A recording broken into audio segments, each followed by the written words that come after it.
Can you do what? Good afternoon, Black and Married with Kids. Good afternoon. This is an amazing Tuesday night. It's a good evening. Oh yeah, good evening. It's good evening. Good evening. Well, this is normally her night to come on live, but we are here. Do you know my intro?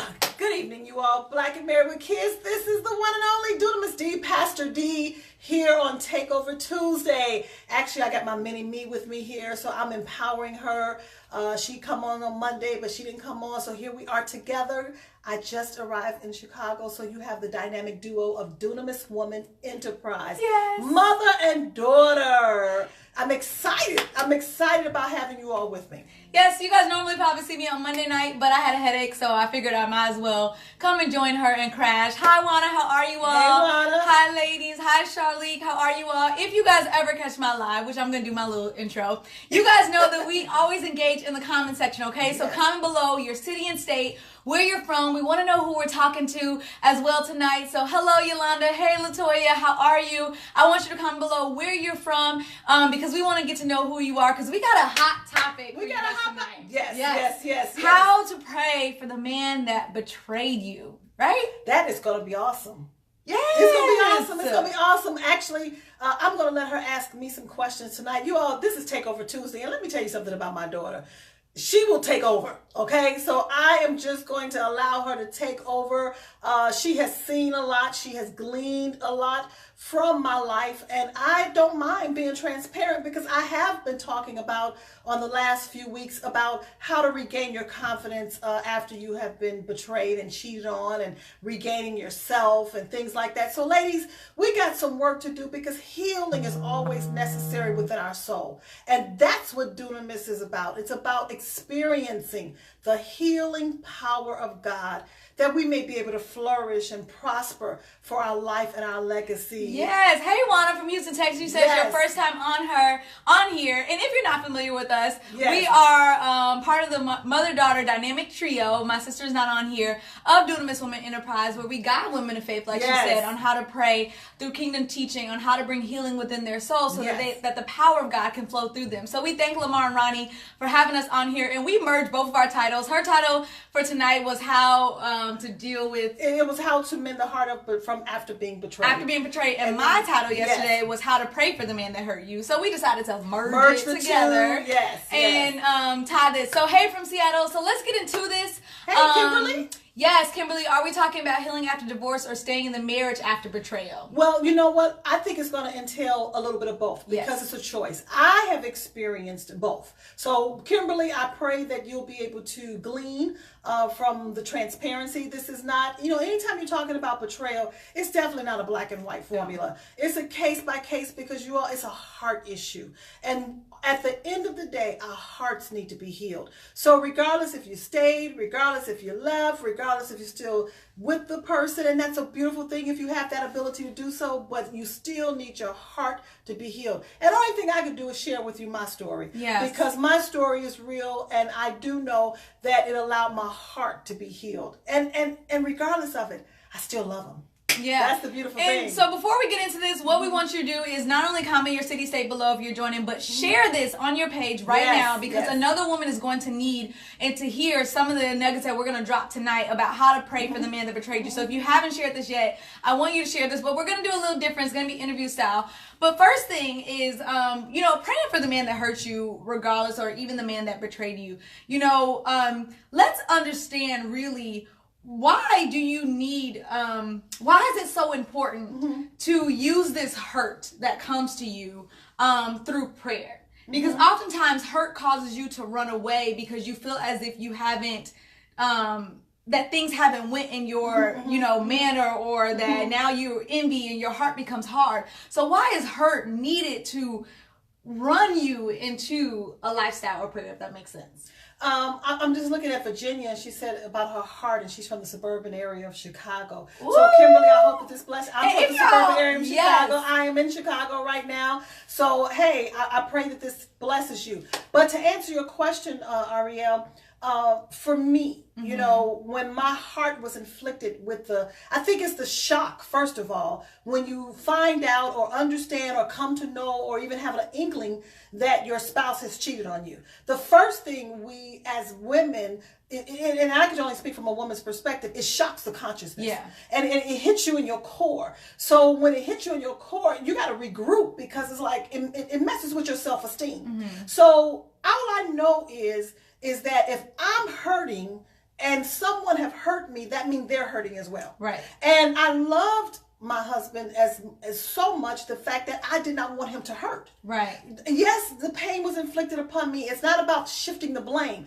The soul is hurting. And because I believe and love the fact that I know Christ wants our souls to be healed, it was my responsibility to come out of my feelings and begin to pray for his soul. Right. Because even in me praying, not, oh, God, kill him, or God, do this or do that, you know, there were some underlying issues there, because I know that I did not marry an evil person. You know what I'm saying? You don't marry something if you just think that they're so evil. You marry because there's some great traits. You marry because there's some great qualities. You marry because you see the heart. But all hearts are inflicted with pain. Right. So when the manifestation of the hurt came, it was imperative that I began to pray for the soul. I had to release my mind of the visualization of who is she? You know what I'm saying? What did they do? You know what I mean? You know, all these things that come up in our minds. But I had to really get to the place where his soul was hurting. And in that, it brought healing to me. You know, now I still had to go through processes in the natural realm. Right. But I had to tap into that spiritual realm.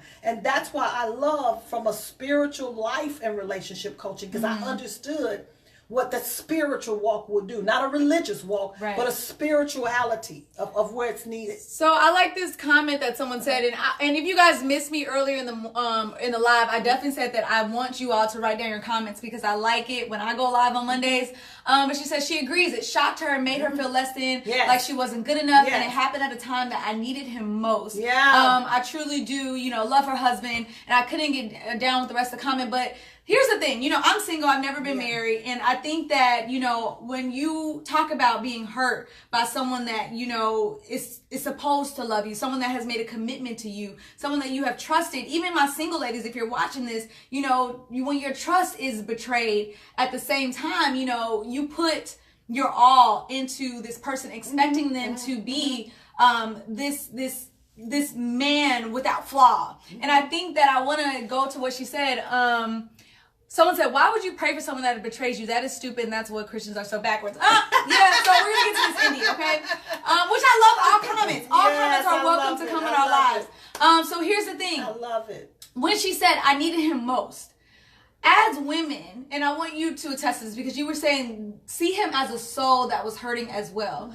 As women, do you think that oftentimes, and this may be hard to accept, but oftentimes, we put men on the pedestal as if they are now solely our source, like unto God. And so sometimes when you pray for the man that betrayed you, it puts you back in your position of where you need to be in reverence of the person that you really should be putting all your expectations. Does that make sense? It does. But the principle here is that no one is supposed to be put on a pedestal where we think not even highly of ourselves, more so than just highly of another person. And I think in a relationship, we both put each other on a pedestal. Right. You know what I'm saying? We put too much stock in something and someone. Because remember, when you marry someone and you've met someone, you ain't marrying somebody who go upside your head and be like, oh, I'm going to betray you. I'm going to cheat on you.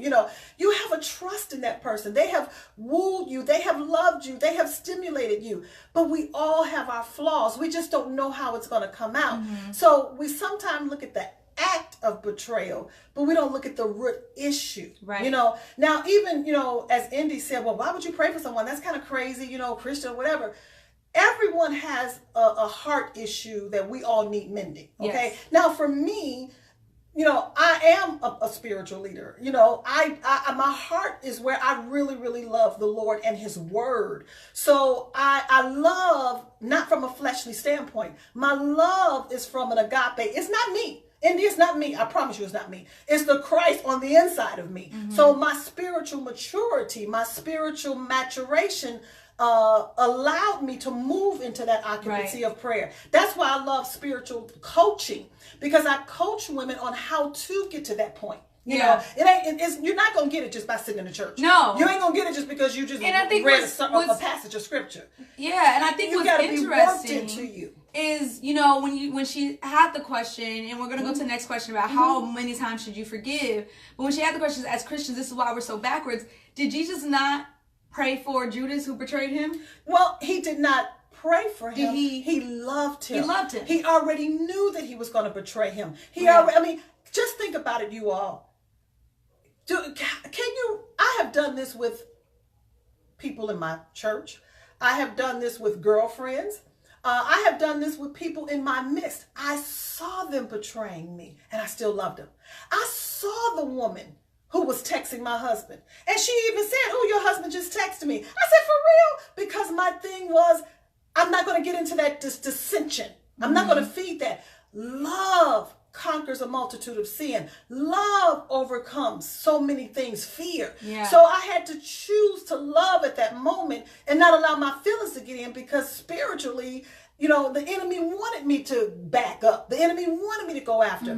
Jesus knew Judas was going to betray him. Right. But he still loved him. He even said, one of you are going to betray me.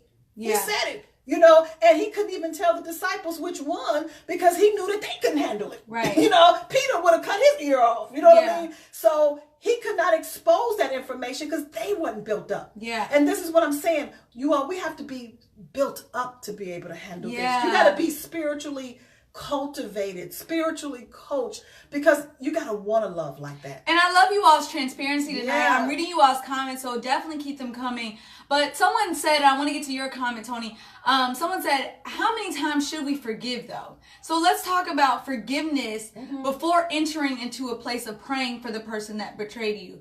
How many times do you forgive? Well, as Christ told the disciples, he said you forgive 7 times 70 within a day.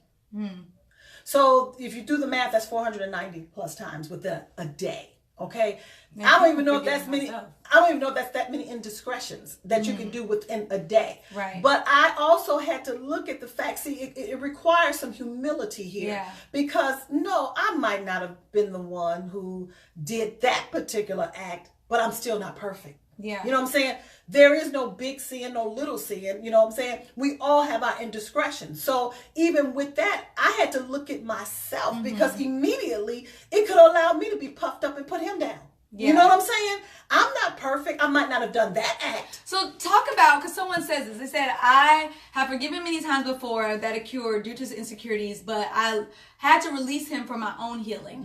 Talk about that process, that when you prayed for your husband that betrayed you, what did you have to do after you got up from praying? Well, Kimberly, I really attest to what she's saying. Praying don't mean staying. Yeah. You see what I'm saying?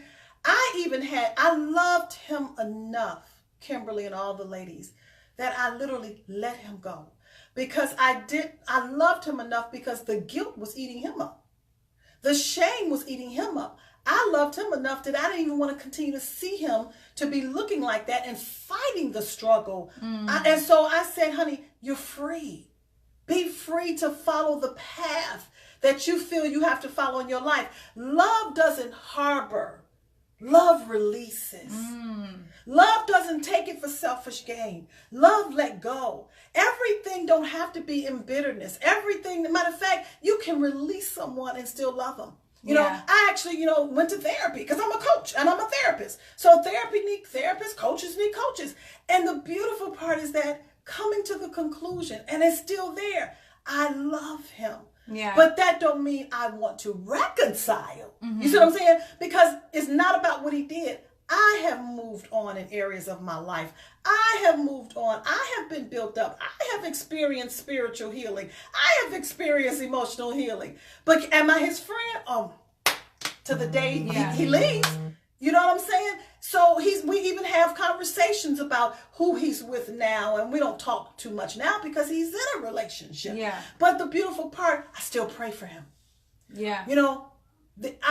Prayer has no discriminations. Yeah. And the sicker a person may be or appear to be, the more they need your prayers.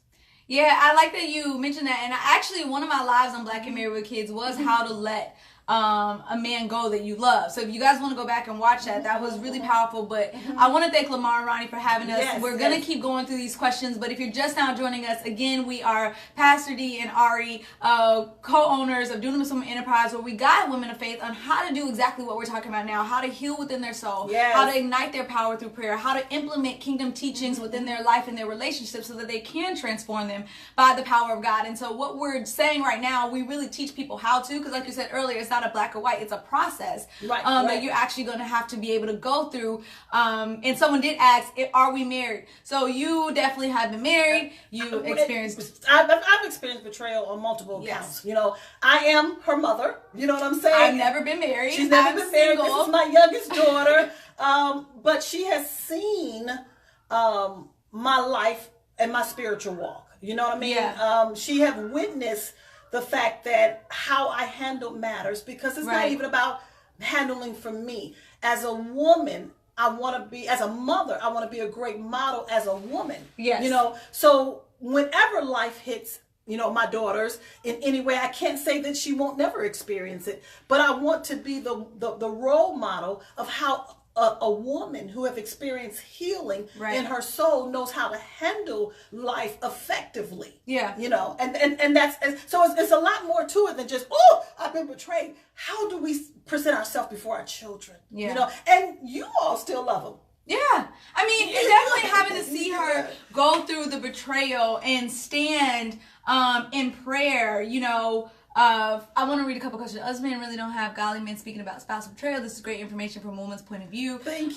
Yes, thank you. So seeing her, you know, go and stay in a posture of prayer, even as she was getting betrayed, or experienced betrayal, honestly, it was really like, words can't even explain how much power ignited and exuded through you, that I was like, whoa, like how can anybody not have that much hatred in their heart but still love and still do it in such a genuine way, to almost where it literally was killing him. Like it was like, how do I deserve this? Because if you recall, you and Allison didn't know what was going on. No, I didn't. But I knew that her prayers were intensifying. And my prayers intensifying, that means something going on. You know. But afterwards, and you explained it to us afterwards, and we were older, so we could piece things together. And let me tell y'all something, okay? Don't think your children don't see what's going on. Yeah. So after you put together, but it was a place where I even had to tell, it's time to move on to the next season. You know, not necessarily from a relationship standpoint, but you still have to learn how to deal with the hurt by keeping your heart in that posture. And I remember sometimes that it was weighing on you that, I was like, look, we gonna have to keep it moving at some point. But yeah, it was just really... But you didn't, and Tracy asked you a question as the daughter, were you angry with your dad? I wasn't, because at the end of the day, what we've learned and what we've understood and what we even teach at Dunamis Women and what I teach my mentees is that you have a husband, you have a father, you have a brother, you have an uncle, but at the end of the day, there's still a man on the inside of them. And, I'm not going to go into this even further, but sometimes it's a boy inside of them. Sometimes it's a male inside of them. And so when you get so caught up on the roles and the titles, you forget that they have a core relationship and a journey that they're going on with God by themselves, regardless of you being in their lives. And so I had to not just look at them as a dad. I didn't have to just look at them as the husband, but the man, the process that God necessarily has him on. Because here's the thing, and I know it shocks you guys to hear this, but there's nothing that happens in your life that does not catch God by surprise. He knows exactly every single thing that we are going to go through. He knows the decisions and the will and the choices that people are going to make. So it catches us by surprise. But at the end of the day, that's the path that he set for my stepdad and my dad, my real dad, at that time in their lives. And that's their journey with them and their God. I cannot hold them hostage. I cannot, like we talked about, put them on a pedestal, because I have my process just like they have their process. I'm probably going to hurt my future spouse in some ways because I'm only human. And your future spouse may hurt you. We pray it doesn't, but that may occur. But I also want to interject, you all, because we have to understand this is a mother and a daughter relationship. And from a mother's perspective, I had a responsibility to be the model of what I want my daughters to know how to handle adversities. Right. They didn't even know what was going on because it wasn't just for me about praying for them. In the natural, I was still loving him. I was still loving on him. And I also modeled that where they were still loving on him. So this man had 3 powerful women, including our granddaughter, who was still loving on him. Even when he left, and he was welcome to come back for Christmas. Remember that? He was welcome, and we still bought him presents. And today, guess what? We're still loving on him. Yeah. If that was to be permitted in his life with that connection with us, we still love on him. Yeah. And love, I just firmly believe, love conquers all fear. It covers, as the word of God says, a multitude of sin. That's agape love. Yeah. No matter what takes place, you got to find the place of love, because out of that stream of love flows the healing power of God.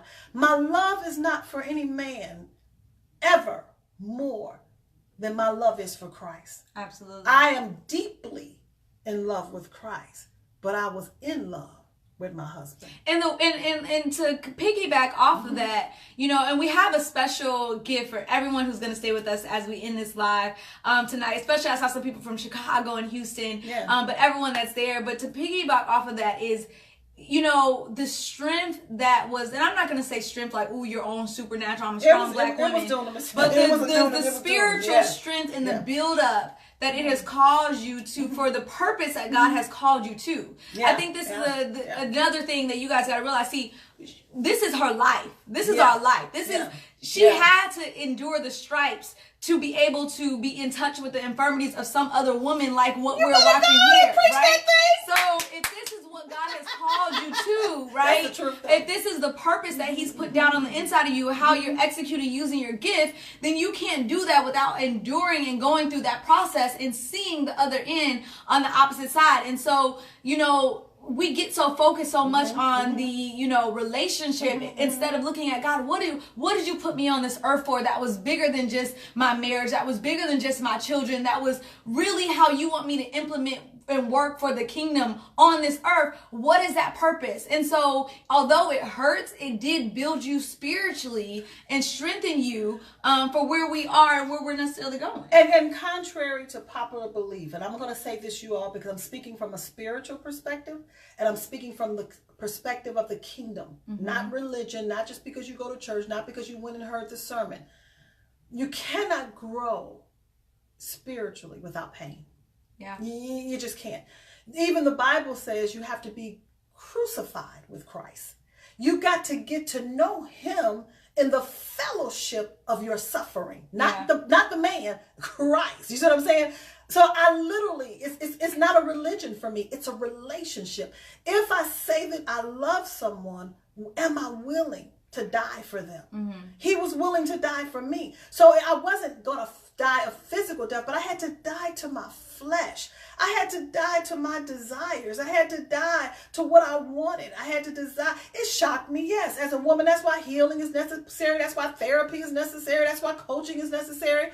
But as she was stating, and I tell people, not just from a mothering standpoint, but from a leadership standpoint, I am an ensample in the earth, not an example. Ensample. So even the people who were in the ministry, they saw my life model Christ's love. Even my daughter saw my life model Christ's love. Even he even told me, he was like, who does this? Who does this? The love that he felt undeserved of. I wanted him to experience the God kind of love. True. Even my mentee said today, they said, you love us in a way that I can't understand. And that's what love is. And that's what the love for a marriage is. Love for marriage is not when you get what you want. Love him, literally. Love him so much that you mess his mind up. Love him so much that he don't even know what to do with you. I don't care who he's with now. But I promise you, I'm going to sing that Lou Rawls song. He'll never find another love like mine. Because it's not the love of Dee. Anybody can give him some pussy. Anybody can go out with him. Anybody can do that. But can somebody love him when he's not required of that love? That's what you want in a marriage. Because love overcomes all. But in the process of it, just get healing for yourself. Yeah. I couldn't forget about myself as a woman. So now, don't get me wrong. Yeah. I had to still get my heart in order, you know, and this is how, as Ariel said, humbly saying, you all, I'm able to coach so many women across the globe, and I'm literally seeing women who've come to me. Most women come because of betrayal. Yeah. And when we had the Healing for the Soul Challenge, most women are in my Understanding Your Greatness coaching program, 99% because of the betrayal. But I'm also seeing the man in their life being transformed as a result of their coaching and their healing, because they blowing a man's mind. Mm-hmm. I can tell y'all some stuff, but I ain't gonna tell you they blowing their mind. Yeah. Because they're learning how to put aside their agenda and pray, and they're being coached and they're being taught the word from a kingdom perspective. Yeah. So and before, that's what's important. You know, we never want, as a woman, your heart to become hardened by the experience that are taking place in your life. Yeah. And so if you would love for her to be able to hear your heart, to be able to have this intimate time to gain strategies on what to do with specificity, because I love your transparency that you guys have been writing here down below, but I want you to go to this link, all right, bit.ly/my hour of power. Someone comment that down below for me, bit.ly/my hour of power. And I want you to enter your name, your information, and sign up to get an hour of power, to just be coached and to be able to speak and allow her to be able to hear your heart and coach you with specificity for your life in that hour of power. So someone please comment that down below, bit.ly/my hour of power. And Kelly's on there, my spiritual daughter. Yes. Kelly, type it on in there. So bit.ly/my hour, HOUR of power. And so when you guys go there, you definitely will be able to get connected. But for some of my ladies who said they live in Chicago, you live in Dallas, right? You live in Atlanta. Houston, yes. We want to see you in person, all right? We kept talking about our Healing for the Soul tour. The Healing for the Soul tour is going to be in Chicago this weekend on Saturday. Yes, okay, yes. It's only 5 tickets left. Thank you, Kelly. That link was right. It's only 5 tickets left. They're only $27. And if you live in Chicago, come connect with us this weekend. Get in person and be there. So I want you to go to bit.ly/Healing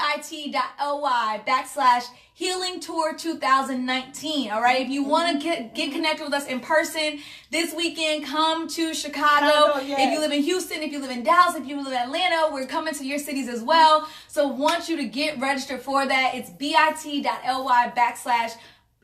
Tour 2019. All right, we're gonna come down below and comment on this and engage with you guys, but definitely get that hour of power. Sign up for that. If you live in those states and you want to see us in person, please come on out. We're gonna love on you, hug on you. Can't wait to be able to see you guys at the Healing for My Soul tour as women are coming to unleash and release all these things that have happened within your life. Yes, LaShonda said, come on, Dallas. Right? Yes, I would love it. So yes, you guys need to be in that space. Do not let any excuses hold you back. Do not let any fears hold you back. This is the time for you to unleash the woman within. Oh, that's Janelle from Arlington too. Remember Janelle? Oh, yes, how are you? So she was there in Arlington. Yes. So yes, we can't wait to be with you guys.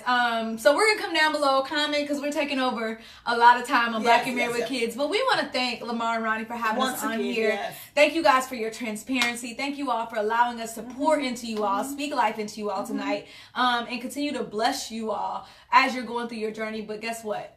It's not over. No. Okay. And I saw a comment by Thomas. I just have to say it because I love when a great man encourages me. Thomas, thank you. He said, you know, he's really glad for the work that's being done with women in turmoil. He really admonished and admired the ministry. So Thomas, I did not want to ignore your words because I love it when a man speaks because your words are powerful. Your words is life, and I needed to hear that. So thank you so very much. Thank you guys. Yes. So you'll see us next week. I'll be live on Takeover Monday. You need to come on here with me again. Come move to Chicago. Have a good night. Takeover Tuesday. Good night, you all. Have a good night.